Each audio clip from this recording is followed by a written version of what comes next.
Hi welcome to മൈഡ്കം. ഇപ്പോൾ ration കാർഡിന്റെ mustering process അല്ലെങ്കിൽ ഈ KYC വെരിഫിക്കേഷൻ നടക്കുന്ന സമയമാണ്.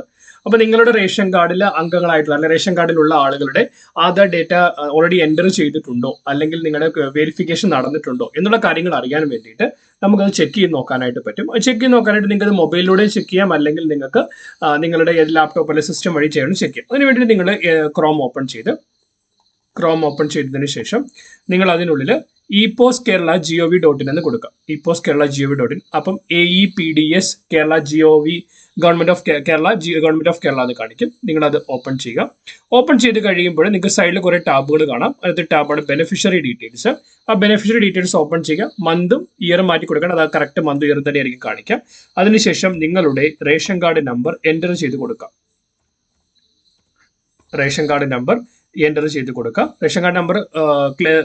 കറക്റ്റ് ആണെന്ന് ഉറപ്പുവരുത്തുക. അതിനുശേഷം സബ്മിറ്റ് കൊടുക്കുക.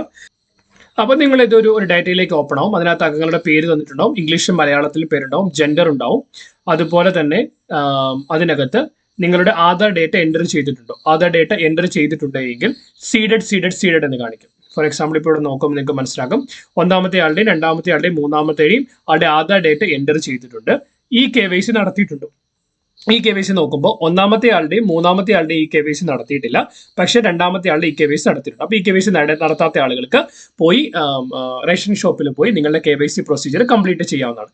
ബേസിക്കലി നിങ്ങൾ AA സ്കീമിലോ അല്ലെങ്കിൽ BPL സ്കീമിലോ പെട്ടവരാണെങ്കിൽ KYC നടത്തിയാൽ മതി. അവർക്ക് മാത്രം ഇപ്പോൾ അർജന്റ് ആയിട്ടുള്ളൂ. പിന്നീട് ബാക്കിയുള്ളവർക്ക് നിങ്ങൾക്ക് എപ്പോഴെങ്കിലും സമയം കിട്ടുമ്പോൾ പോയി KYC ചെയ്യാം. KYC ഇപ്പോൾ ചെയ്യേണ്ടത് അന്ത്യോദയ അന്നയോജന സ്കീമിൽ പെട്ടവരും അതുപോലെ തന്നെ BPL കാറ്റഗറിയിൽ പെട്ടവരാണ്. ബാക്കിയുള്ളവർ ഇപ്പോൾ ചെയ്യേണ്ടതായിട്ടില്ല. പിന്നീട് മാസങ്ങൾക്ക് ശേഷം ഈ തിരക്കുകളൊക്കെ കഴിഞ്ഞ് കഴിയുമ്പോൾ നിങ്ങൾ ഫ്രീ ആയിട്ടിരിക്കുമ്പോൾ ഒരു ദിവസം പോയിട്ട് നിങ്ങൾ ഈ KYC വെരിഫിക്കേഷൻ കംപ്ലീറ്റ് ചെയ്താൽ മതിയായിരിക്കും. ഇതുപോലെ യൂസ്ഫുൾ ആയ ഇൻഫർമേഷൻസ് നിങ്ങൾക്ക് ലഭിക്കുന്നതിനായി ചാനൽ സബ്സ്ക്രൈബ് ചെയ്യുക. അതുപോലെ വീഡിയോ ലൈക്ക് ചെയ്യുക. എല്ലാവരിലേക്കും ഈ വീഡിയോ ഷെയർ ചെയ്ത് കൊടുക്കാനായിട്ടും ശ്രമിക്കുക.